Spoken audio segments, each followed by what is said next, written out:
Good morning, Berlin. I'm your host, Peter Hochstetter. Ladies and gents, we have ourselves the presidential debate. That's right, the presidential debate. The candidates that are here for the debate are as follows: Werner August Lindemann and Ludwig von Saarbrucken. This debate will be hosted and moderated by our one and only Minister of Truth, Dirk Berger. Let's not beat around the bush. Let's cut live to the debate stage now. Thank you, Peter. And welcome, everyone, to the 1941 presidential debate presented by the Berlin Broadcasting Network. I'm your host, Minister of Truth, Dirk Berger. Before we introduce the candidates, I'm going to go over the rules and format of our debate this evening. The debate will be formatted into 4 distinct sections: the opening statements, a moderated Q&A, a cross-examination round, and closing statements. During our moderated Q&A section, each candidate will have 1 minute to answer the questions asked by the moderator and 30 seconds for any rebuttals. During the cross-examination section, each candidate will have the opportunity to ask one direct question to their opponent with 1 minute for answers and 30 seconds for rebuttal. No rebuttals are allowed during the opening and closing statements. Now, with that being said, let's get right into it and introduce our candidates. Starting on the left, we have our first presidential candidate-elect, Werner August Graf von Lindemann. On our right, we have Ludwig von Saarbrucken. Mr. Lindemann will now allocate 1 minute of time for your opening statement. Sir, you may begin. Thank you, Truth Minister, and good evening to the people of Berlin. I am here today as your presidential candidate. Not because you have chosen me, but because it is my destiny as assigned by the Lord God. The Lord has assigned a great big duty to many a man in times of trouble, in times of crisis. Our empire faces now a greater crisis than ever before. We are fighting a war on 4 fronts. Every part of Europe seems like it wants to crush us underneath the boot of communist tyranny. We must stand alone at the heart of Europe, ready to defend it at a moment's notice, defending it with our blood, soil, sweat, and toil, as we do now. People of Berlin deserve to be safe, not only from each other, but from the communist menace that seeks to destroy them. Such a menace will not stop marching across Europe until it reaches the heart of our empire and destroys the culture we love. We cannot allow this to happen. There must be no weakness in our empire. There cannot be any room for error in this time of grave crisis. And I promise you, people of Berlin, of Germany, and of the world, that I cannot allow for error, that I will not tolerate error, failure, or misstep. We must defend the world as it exists now, and we cannot allow for failure. And I promise you success, victory, and stability in the years to come. God bless the empire. Thank you, Mr. Lindemann, for your opening statement. Moving on to Mr. Saarbrucken.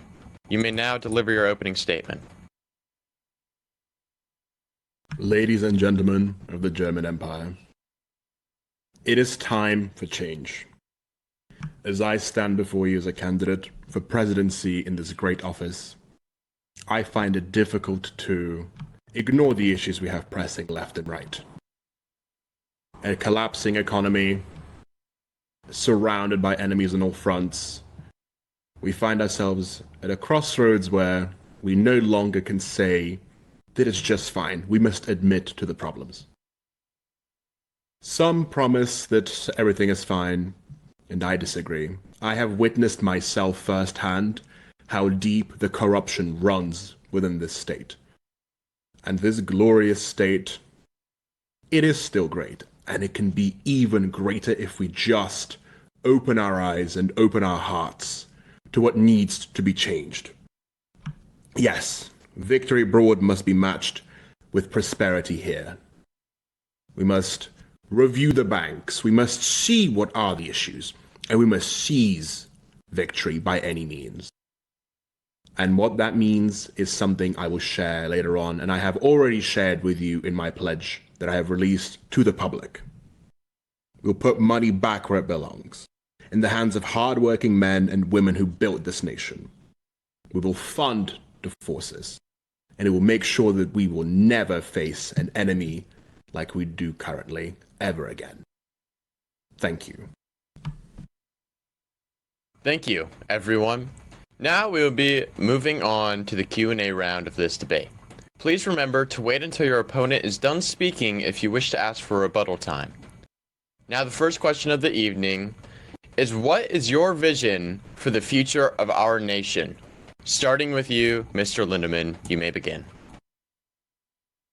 It is my unfortunate duty to inform the people of this empire that the next few years will most definitely.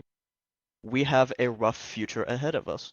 We are fighting this gigantic war effort. The efforts will be colossal. The fruits of our labor, however, will be rewarded. The soldiers who fight in Italy, in France, in the fields of Flanders, at sea, and across the broad Eastern Front, all of them, I promise, will come home to a Germany victorious, a Germany safe, and a Germany that holds their family, their values, and their service dear. These men have bled across the fields of Europe. These men have sweated from Berlin to beyond.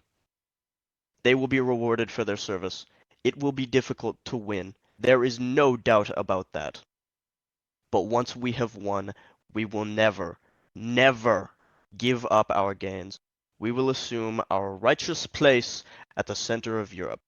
Hegemon of this continent belongs to us. Thank you for that response. We'll now allocate the time of 1 minute for Mr. Saarbrucken to answer the question. What is your vision for the future of our empire? Thank you. My vision for the empire is one where economic vitality and responsible governance reinforce each other, ensuring that every citizen has a chance to thrive. I believe in harnessing the power of private enterprise, removing unnecessary bureaucratic barriers, and protecting the freedom of our industries to innovate and expand. However, loosening restrictions should not mean weakening our institutions. On the contrary, I want to empower each ministry by giving them the latitude and resources they need to fulfill their responsibilities effectively, without the burden of outdated regulations or micromanagement. When ministers have both the authority and accountability to act decisively, our economic and military and security engines can roar to life, driving job creation and elevating our standard of living across the empire to be what we are destined to be, which is the greatest empire the world has ever seen. Ultimately, I see a future where government's role is not to suppress or dominate enterprise, but to support it. By striking that balance, we'll position the German Empire to stand as a beacon of prosperity and progress for generations to come. Moving on to question 2 of the Q&A section. Oh. Mr. Lindemann, what is your stance on the previous presidential administration, and who is to blame for the recent dissolution of that government? This is an excellent question, and it's one I've had to think on for quite a while. As someone who had the honor of serving as vice president, the President Scheise's first vice president, I saw much of the efforts he made to improve the empire and better the lives of its. He was a very well-balanced man, and I'd say in many ways he succeeded in bettering the empire. Unfortunately, the power of the president was limited when it came to matters such as the legislative failures, inability of the federal council to convene for a budget, and the broad inability to pass meaningful legislation. For that I blame political paralysis, in which the varied ministers all fought with each other far more than they fought with our own enemies. Same question for you, Mr. Saarbrucken. What is your stance on the previous presidential administration, and who is to blame for the recent dissolution of that government? My stance differs from my opponents in that I believe that the issue arose as a result of the centralization of power. The president had passed a variety of laws and orders which granted him a large amount of authority, thus taking it away from independent and subordinate ministries. And what that resulted in is a cabinet without any authority or power, because it relied on the president. And as we know, the president, throughout his term, disappeared and left the executive office, whilst incredibly powerful, ultimately useless. And as such, the legislative branch of the government also rendered useless. And I find it that independence for the ministries is what is needed to allow steering the government, but not necessarily ordering it at anything specific, offering guidance and direction, but no threats. And I believe the government failed because the president simply disappeared. My only question to you is about your speech. You seem to have been struggling pronouncing some of the words you wrote yourself. Do you happen to have any aid from one I'm such a Chatterson von Gemini. GPT? Oh, as it happens, I'm speaking on the fly. I'm simply being distracted by the large number of tomatoes, eggs, and gunfire in the area. Yes, I'm sure you often mispronounce the words in your own mind that you're coming up with, yes. Okay, that's all I had to ask. I think that sentence quite worked out how you thought it would. I don't know, I think everyone's going to get the point just fine. We may now move on to question You have 3 a of the point. Q&A section. For you, Don't Mr. write your own Lindemann, speeches. what steps will you take to make sure the state and the crown work in unity? Crown is the supreme arbiter of all issues in the nation, but they cannot be universally involved in all of them. There are many matters that the Crown is simply too busy to handle. President and the Prime Minister and the ministers they work with must all be able to cooperate with each other in order to resolve the matters that can be resolved by them. The matters which are too insignificant at the time for the Crown to deal with, or matters that the Crown cannot intervene with. However, the Crown and the state must be able to work together when it comes to major issues, such as the war effort, our stagnant economy, and the political dismay in the nation. I personally have a good working relationship with several members of the Crown. I myself am the sole ennobled commoner of the Empire, so I would say I am very willing to work with the Crown. Thank you. For you, Mr. Saarbrucken, same question. What steps will you take to make sure the state and the crown work in unity? There are two primary individuals currently working for the Crown directly, and it is Klaus von Lindau, previously serving as president, and Skarsgård von Kiel, with whom I go way back when he was serving as Minister for the Interior. As Master of Coin now, he directs a lot of the financial responsibilities of the Crown, and my goal is to allow for the fusion of governance and economic responsibility between the state and the Crown, allowing for enterprise to flourish freely between the two. I recently saw that Skarsgård von Kiel published an initiative of the Crown Estates, or the Crown Lands, supporting the Crown's financial gains, and I wished to use more of such initiative and direct and support the Crown in flourishing its capital, in increasing its gain, in ensuring that as the Crown grows in its capital, so does the state, because what benefits one must surely benefit the other, as the Empire is the state after all, and the Emperor is at the helm. Thank you. Thank you. And now, President-elects, before we move on to our next Q&A question, a special guest introduction. General Oberst Archibald Bunker, Minister of War, would like to propose a question to both of the President-elects. General Oberst, your question? My question is this, President-elects. Which president will help the war the most?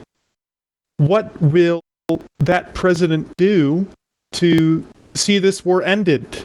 Diplomatically, militarily, perhaps supporting myself in my efforts? I have not seen action from past presidents. I've just seen politicking. I've seen nothing but deals And as we know, deals do not win wars. Obviously, I will be voting for the person who gets things done in the Reichstag, who doesn't let it stagnate and falter. So, that is my question. We will begin with Mr. Lindemann, going from left to right. Mr. Lindemann, you may begin. General, your question touches to the very heart of this. For what good are any of the measures a president can impose if the nation is destroyed by the Bolshevist elements outside seeking to obliterate our? This is an excellent question, and one that I myself have thought on for many, many months. During my tenure as Chief of the General Staff of the Armed Forces, I implemented directives to see to it that the war effort was not just a mere element of the armed forces, but its primary focus. That plans were being developed constantly, day in, day out, to win this war decisively.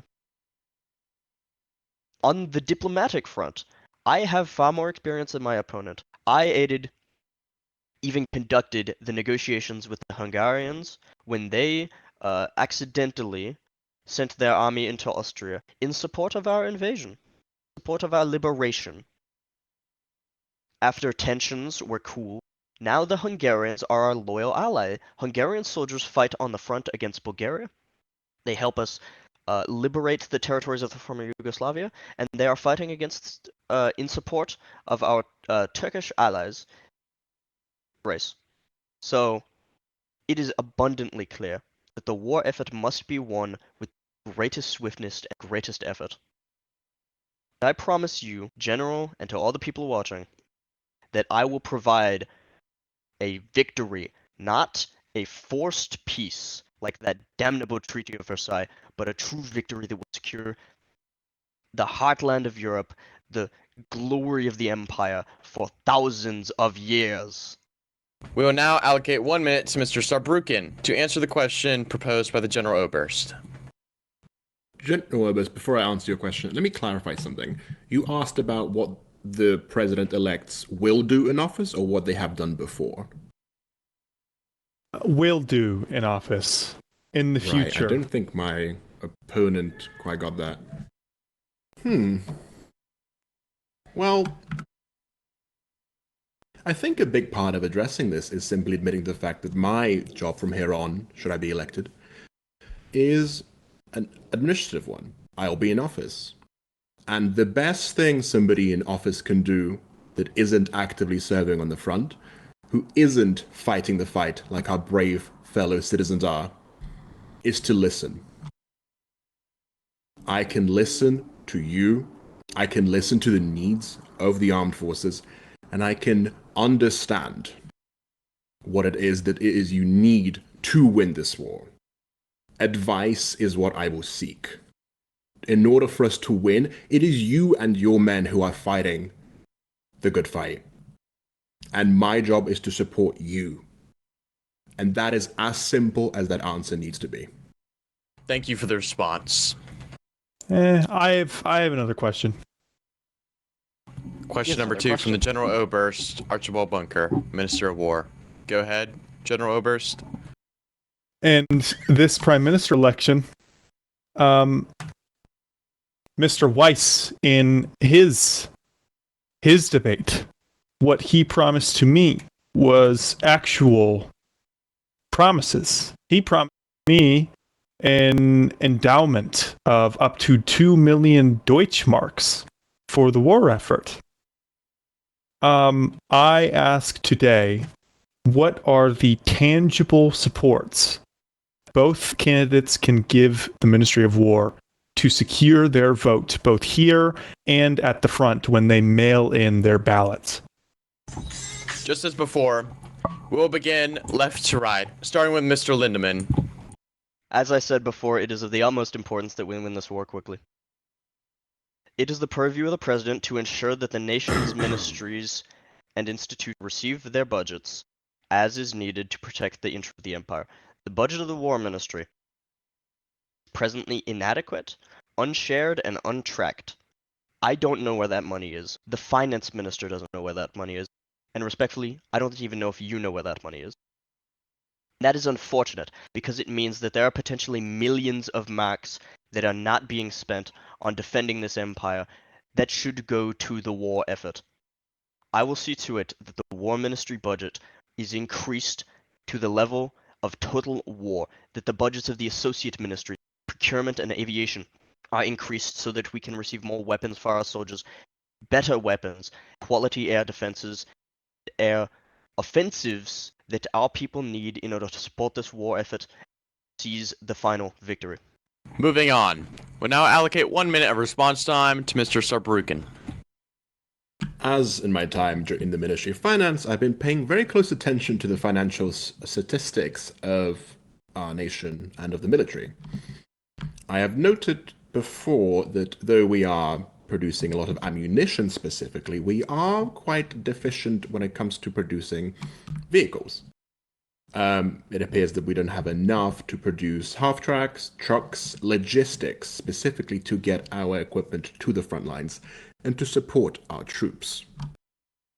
Now, my pledge is thereby simple. I've looked at the budgets, I've looked at the numbers. The current minister's been mishandling them, and so is the previous administration, hence their dissolution. But the numbers seem to promise that we can afford far more than we are spending. So, I hereby make a promise. How about 4 million Deutschmarks?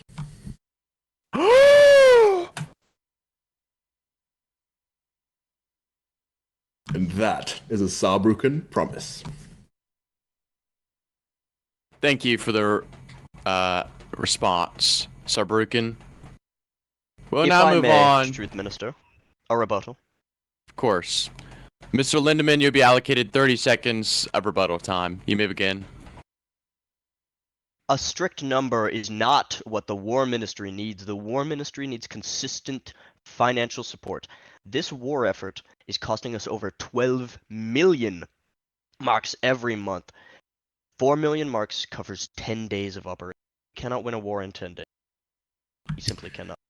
What the War Ministry needs is consistency, cleanliness, good money being spent for the right reasons, not one-time promises.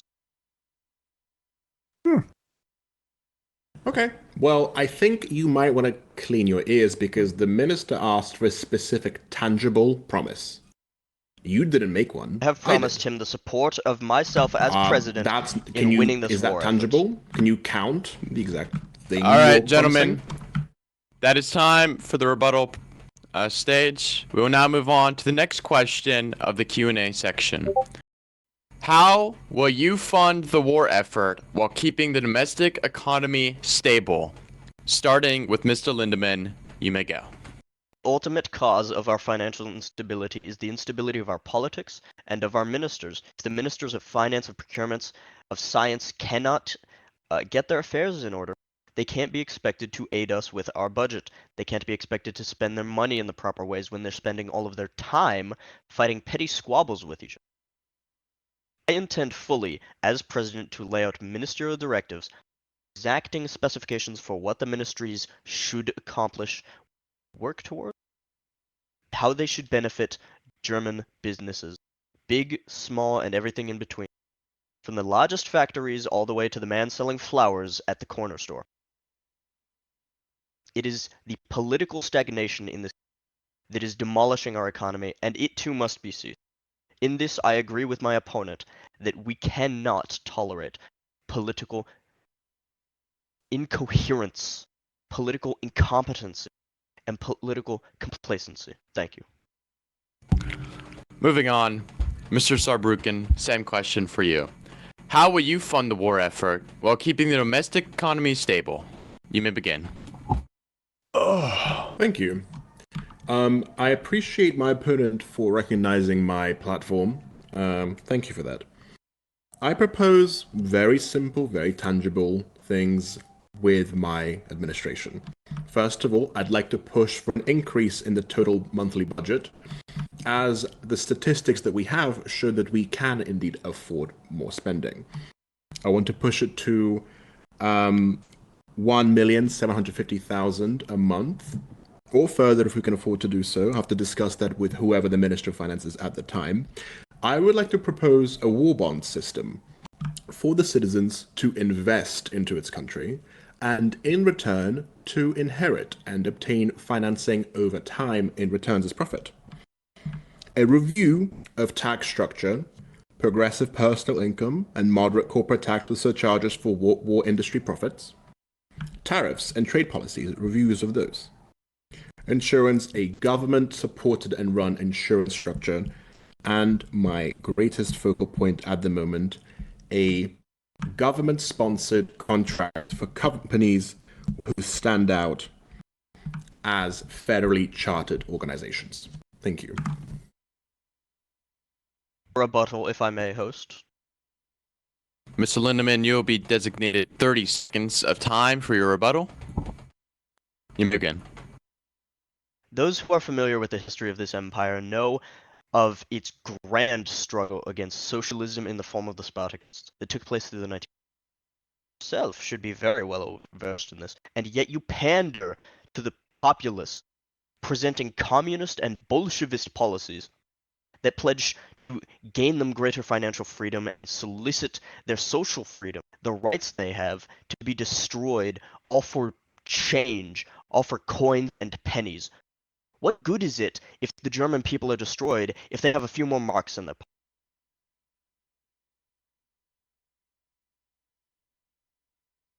May I? No. Saarbrucken, you're designated 30 seconds of time to respond. This is all very common rhetoric from those who don't know how to argue properly, bringing up Spartacus accusations and claiming that a person is against the empire and the emperor. It's all heard before and boring. But my point is simple. Allow people to make the money they deserve. Introduce new systems. Introduce new ways of making money, not just for the individual, but for the government itself so that it can give back to the people. It's a very simple idea that is entirely born in the Western capitalist ideas. And I think it is time that we recognize these arguments and accusations as flawed because, in fact, there is no evidence. And to accuse a member of government as such is to commit a very serious crime without foundation. We'll be moving on to the final question of the Q&A phase. Why should the voters choose you over your opponent? Starting with Mr. Lindemann, you may begin. I have three simple words for the people of this nation: stability, victory, and prosperity. Those are what you will get from me. Those are what I promise you in my tenure as president. There will be no failure. There will be no misstep, corruption, no acceptable failure under my watch. We will win. We will keep winning. We will win all the way to Paris and to Moscow and to Rome. We will win until the end of. Our empire will be the center of Berlin. It's beating heart of Europe. We will win, and we will win, and win. Thank you, Mr. Lindemann. Same question for you, Mr. Saarbrucken. Why should the voters choose you over your opponents? I guess three simple words from me as well. I am better. Simple as really. And it's as simple as it has to be. My only promise is that we will build our empire from our soil as high as our skies will allow us. From our soil to our skies. That is a promise. Thank you. We will now begin the cross-examination round of this debate. During this time, each candidate will have the opportunity to ask their opponent a direct question. The opponent will have 1 minute to respond, after which the original candidate who asked the question will have 30 seconds to rebuttal if they wish. Let's start with you, Mr. Lindemann. What is your question? My question to Mr. Saarbrucken is, how come after your dismissal, my apologies, your resignation, your leaving the party as consul, shortly thereafter it was dissolved, the title of consul absorbed into that of the president? Why did that happen, you believe? I think it was a long line of failures on many accounts, and I have attempted to rebuild the organization. But an organization as such was flawed and depowered by many external sources, the collapse of which I will take partial blame for, but not entirely. I can admit to mistakes, as any man can. I believe that the party is now in better hands, and I do strongly applaud Herr von Lindau for the decisive action on his in rebuilding it into what it is now, a branch of the government directly under the guise and vision of the crown. I think it is much suited where it is now. Thank you for the response, Mr. Saarbrucken. Mr. Lindemann, would you like to take the opportunity to rebuttal to his response? Most decidedly, thank you, host. You're You say allocated 30 that the seconds. You say that the party was mistaken and flawed, and yet you as its director failed to correct those flaws. You are in a position of power equivalent to that of the ministers of Interior and War, men who are winning us the largest war in the human history, and you couldn't fix an organization that never had more than 30 people in it? How could such a failure happen with you being unable to fix it? Are you saying the entirety of the White Rose Coalition, the administration, had fewer than 30 people in it? I am saying that the main That what body you're of the saying? German party administration, excluding the So Rosenbach, was of the course, consul's job had less just than the 30 body people or for the guiding vast the majority entirety of of its it? time Answer that. existing. What is the consul's good position? Is it guiding Presidential just the main elects, office? please refrain from speaking over one another. Each of you have an allocated time to speak, in which you will have times to respond to each other. So one at a time, continuing off Lindemann, he may finish his rebuttal.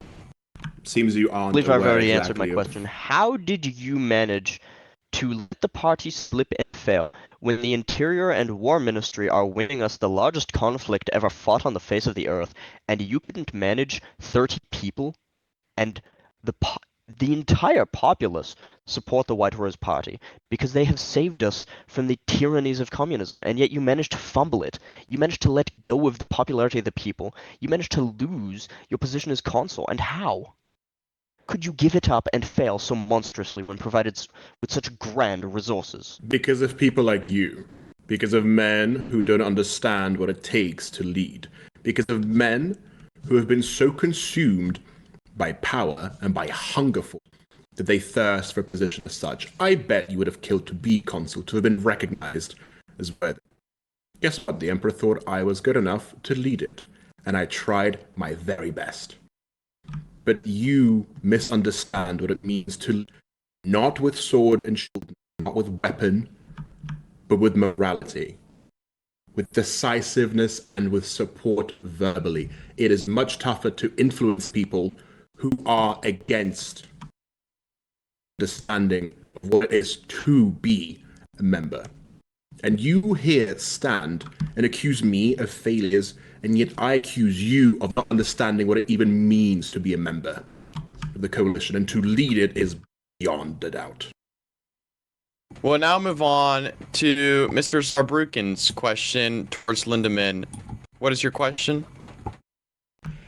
I've put forward my platform, and I've published it and the points which I want to address. I'm curious about what your points and things you want to change and address are in this administration. I'm genuinely curious.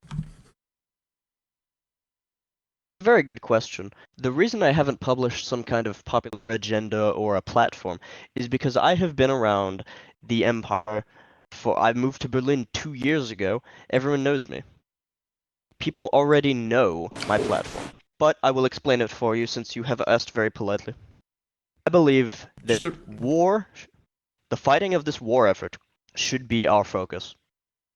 Without winning this war, we will lose everything we have. If we lose this war, we lose the Emperor, we lose the German party administration, we lose the White Rose Coalition, we lose people, we lose everything.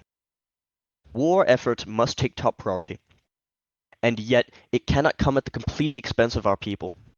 There will be discomfort, there will be hardships for our people to endure, but in the end, we will endure them. In the end, we will be victorious, and I promise that to all of you, to the General Oberst in the crowd, to the chairman of the White Rose Coalition, to his Grand Inquisitor, and to you, Mr. Saarbrucken. This war has already taken its toll, but it will take whatever toll it needs for us to win. Promise you that. I promise you victory. I promise you leadership until that victory. And the day that we win this war, if I am still in office, I will resign. Brief rebuttal, Mr. Saarbrucken. Question.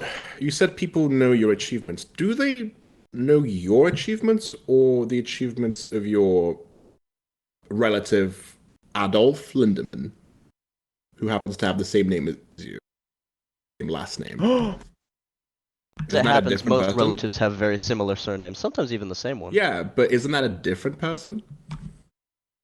Correct, that's my adoptive father. Right. From so him, I inherited his the title of... yours, or... That's all. As you know, many a Gren has born a great son, even when such a son is in name only. The son of Caesar became Augustus, the first emperor of Rome. I do not aspire to be an emperor. That would kill me with the stress. But it is important to note that the accomplishments of a father oftentimes mold the accomplishments of a son. Huh? So all we know now is that Regardless, it's not I his have accomplishments he inherited boasts from about, him it's his dad's. the office of Count of Salzburg, a territory in Austria I'm sure you are no doubt familiar with. In that office, you I won't have stop improved the mentioning it. territory. It is now the most Germanized, industrialized territory in all of Austria since its liberation. And since May? It's been less than a year, and I've already mentioned it into the most Germanized, industrialized, and successful province. Yes, the people know my Thank you for that accomplishments, not just the response. people in Salzburg. That would be the people of the time Empire. conceded for this section of the debate. We will now move on to the last section, closing statements. Each candidate has 1 minute to speak, and no rebuttals will be allowed. We will begin with Mr. Lindemann. You may begin. I have made my platform clear. I have spoken on the matters of the day, the issues that threaten our empire, and I know that the people support me in fighting for their rights, for this war effort, and for the continued existence of our empire, its prosperity, and its freedom. I have spoken to you today. I have offered you clear directives. I have told you exactly what I will do, how it will happen, and when it will happen. My opponent offers nothing more than empty rhetoric. He will make your lives better, that he will make you feel better or be happier. I promise you concrete goals, and I promise you victory. What has he to say? Thank you for the closing statement, Mr. Lindemann. Moving on, Mr. Saarbrucken, your closing statement. It's very funny that my opponent accuses me of empty rhetoric when he didn't offer a single statistic on number, but I have. I provided actual evidence, and I provided actual promises and numbers, tangible ones. Over the course of the debate, we've mapped out a cohesive vision that merges the flexibility of private enterprise with a guiding hand of prudent governance. We've seen how we can approach rebalancing the budget, supporting the military directly with numbers and hard facts. Ultimately, this approach will ensure that the crown remains strong, the economy grows to be vibrant, and our citizens stay protected, proving that even in times of crisis, commerce and government can flourish side by side. That concludes our presidential debate this evening. Thank you to the BBN and Good Morning Berlin, and a giant thank you to all of the candidates for giving us their time this evening. I'm Dirk Berger, Minister of Truth and nominee for Prime Minister. Back to you in the studio. And there you have it, ladies and gentlemen. Citizens, arm yourselves with the truth. Keep yourself informed, and remember, vote. This nation cannot endure if you do not use your right to vote. Your vote matters. The highest echelons of government are on the ballot. Make your voice heard. Get out there and vote. With that being said, I'm Peter Hochstetter, and this has been Good Morning Berlin. Take care, and see you in the next reel.